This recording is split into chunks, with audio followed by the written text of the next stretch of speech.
నమస్తే 123 విశాఖ వార్తలకి స్వాగతం. ఈనాటి వార్తా విశేషం. మరోసారి పోలీసులు మెరుపుదాడి చేశారు. పట్టణంలో బొడ్డెపల్లి యాత ప్రాంతం సమీపంలో అనుమతులు లేకుండా పత్రాలు లేకుండా బైకులు 37 బైకులను ఒక ఆటోను స్వాధీనం చేసుకున్న నర్సీపట్నం పోలీసులు. మున్సిపాలిటీ పరిధిలో 65 మంది పోలీసులు ఈరోజు ఏకూజాము నుంచే కాటన్ చర్చ్ పేరుతో బొడ్డెపల్లిలో తనిఖీలు చేపట్టి విస్తృతంగా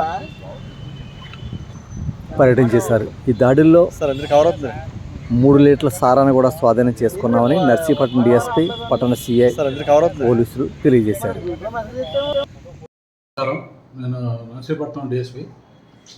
ఈరోజు నర్సీపట్నం టౌన్లో యాతపేట అనే కాలనీలో ఈరోజు సెర్చ్ అండ్ కార్డన్ ఆపరేషన్స్ చేశాము. నర్సీపట్నం సబ్ డివిజన్ స్టాఫ్ సహాయంతో చేశాము. ఈ సందర్భంగా ఒక 37 వెహికల్స్ 2 వీలర్స్ ఇంక్లూడింగ్ ఒక ఆటో కూడా మేము సెక్యూర్ చేసుకున్నాము.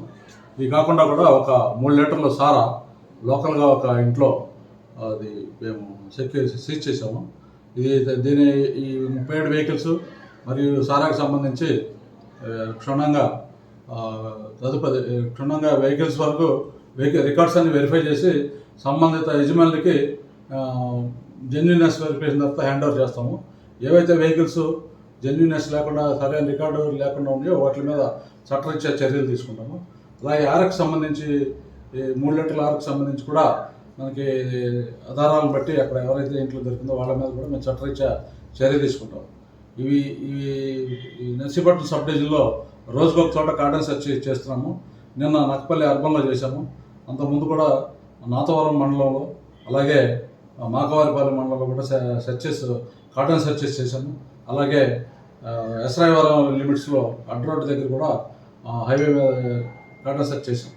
ప్రతిరోజు కూడా ఏదో ఒక ప్రదేశంలో నర్సీపట్నం సబ్ డివిజన్లో కార్డన్ సెర్చ్ చేస్తున్నాము. చాలా చోట్ల మాకు ఈ గంజాయికి సంబంధించి అక్రమ సారాకు సంబంధించి వెహికల్స్ ట్రాన్స్పోర్టేషన్ జరుగుతుందని అక్రమంగా ట్రాన్స్పోర్టేషన్ జరుగుతుంది ఈ 2 వీలర్స్ ద్వారా అనేది మనకి సమాచారం ఉంది. అందువల్ల క్షుణ్ణంగా వెహికల్స్ అన్ని వెరిఫై చేస్తున్నాము.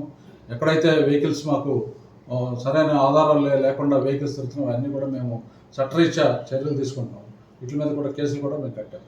ఈ సందర్భంగా ముఖ్యంగా ప్రజలకు విజ్ఞప్తి చేసేది ఏంటంటే నర్సీపట్నం సబ్ డివిజన్ను సంబంధించి చాలా మందికి ఈ మధ్యకాలంలో అసాంఘిక శక్తుల మీద కూడా రౌడీ షీట్స్ అవి ఓపెన్ చేశాము. అలాగే నార్కోటిక్ డ్రగ్స్ ఎన్డీపీఎస్ యాక్టివిటీస్లో పార్టిసిపేట్ చేసిన గంజా అక్రమ రవాణాలో పార్టిసిపేట్ చేసిన వీళ్ళ మీద ఇండివిజువల్స్ మీద కూడా మేము సస్పెక్ట్ షీట్స్ ఓపెన్ చేసాం. ఇప్పటివరకు మేము 5 సస్పెక్ట్ షీట్స్ 16 రౌడీ షీట్స్ కూడా గత 10 రోజుల నుంచి మేము ఓపెన్ చేయడం జరిగింది. వీళ్ళందరికీ హెచ్చరించేది ఏంటంటే అసాంఘిక కార్యక్రమాల్లో పాల్గొని ప్రజాశాంతికి భంగం కలిగిస్తున్నందున వీళ్ళందరూ కూడా కఠిన చర్యలు తీసుకుంటారు. తర్వాత గత 13వ తారీఖు జరిగిన జనరల్ ఎలక్షన్స్లో ప్రజలందరూ మాకు సహకరించారు. అలాగే రాజకీయ పార్టీ పక్షాలు కూడా మాకు సహకరించినవి. మేము పోలీస్ శాఖ నుంచి నేను వాళ్ళందరికీ కూడా నా కృతజ్ఞతలు అభినందనలు తెలుపుకున్నాను. అలాగే రాబోయే జూన్ 4వ తారీఖున కౌంటింగ్ ప్రక్రియ జరుగుతుంది. ఆ సందర్భంగా police act 30 police act 144 section CrPC తర్వాత మన ఎలక్షన్ కోడ్ కూడా అమల్లో ఉంటాయి. అందువల్ల దయచేసి ప్రజలందరూ కూడా పోలీసు వారు తీసుకునే చర్యలకి అలాగే సహకరించవలసిగా కోరుచు. ఈ సెక్షన్లు అమల్లో ఉన్నందున పై చెప్పిన 144 సెక్షన్ అన్నీ కూడా అమల్లో ఉన్నందున ప్రజలు 4 కంటే ఎక్కువ కూడా గుమిగూడి ఉండరాదు. అలాగే కౌంటింగ్ ప్రక్రియ సందర్భంగా ఎటువంటి పందాలు కాయకుండా జయాపజయాలని మనం అతీతంగా ఉంటూ పోలీస్ శాఖకు సహకరించవలసిందిగా నేను నా విజ్ఞప్తి. తర్వాత రౌడీ షీటర్స్ మీద పూర్తి నిఘా ఉంది. వాళ్ళ మీద వాళ్ళు ఎటువంటి అసాంఘిక సంఘటనలు కానీ అవాంఛనీయ సంఘటనలు కానీ పార్టిసిపేట్ చేస్తే తీవ్రమైన కఠిన చర్యలకు వాళ్ళు బాధ్యత అవుతారు. అందువల్ల వాళ్ళు కూడా అప్రమత్తం ఉండాల్సిందిగా కోరుచున్నాను.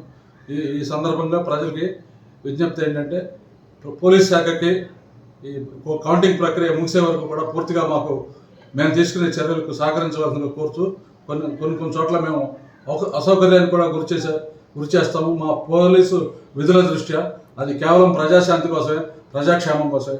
దయచేసి మమ్మల్ని అర్థం చేసుకుని మాకు సహకరించవలసిందిగా నేను కోరుతున్నాను. నమస్తే, థ్యాంక్ యూ. నర్సీపట్నం టౌన్లో కూడా మేము వివిధ కోడళ్ళు అన్ని చోట్ల కూడా కార్డన్ సెర్చ్ చేయడం జరిగింది. ఆ సందర్భంగా జరిగిన కేసులో 9 వెహికల్స్ అన్క్లైమ్డ్. ఆ 9 వెహికల్స్ని కూడా మేము చట్టరీత్యా కేసు రిజిస్టర్ చేసాం. అన్క్లైమ్డ్ వెహికల్స్ కింద కేసు రిజిస్టర్ చేసాము. వాటి మీద తదుపరి ఎవరైనా వచ్చి క్లెయిమ్ చేసుకుంటే జెన్యూనెస్ ప్రూవ్ చేసుకుంటే రిటర్న్ చేస్తాం. అలాగే ఈరోజు జరిగిన 37 కేసులకు సంబంధించి కూడా జెన్యూనెస్ వెరిఫికేషన్ చేసుకుని వెహికల్స్ తీసుకెళ్లొచ్చు. ఏదైతే వెహికల్స్ చట్టవిరుద్ధంగా వాళ్ళ ఆధీనంలో పెట్టుకున్నారో, అలాగే సరైన రికార్డ్స్ లేవు, వాటిలన్నింటిలో కూడా మేము స్వాధీనం చేసుకోవడం జరిగింది.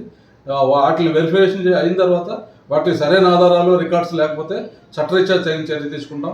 అన్క్లైమ్డ్ వెహికల్స్ 102 CRPC కింద దాని మీద మేము కేసు రిజిస్టర్ చేసి సంబంధిత అధికారులకి చేస్తుంటాం. అలాగే సబ్ డివిజన్లు అన్ని చోట్ల కూడా జరుగుతున్నాయి. నక్కపల్లి, అడ్ రోడ్డు, తర్వాత పాయకరావుపేట లిమిట్స్, అలాగే మాకవరం అన్ని చోట్ల కూడా కార్డన్ సెర్చ్ జరుగుతున్నాయి. వాటిలో కూడా మేము ఇదే రకమైన చర్యలు తీసుకుంటున్నాం.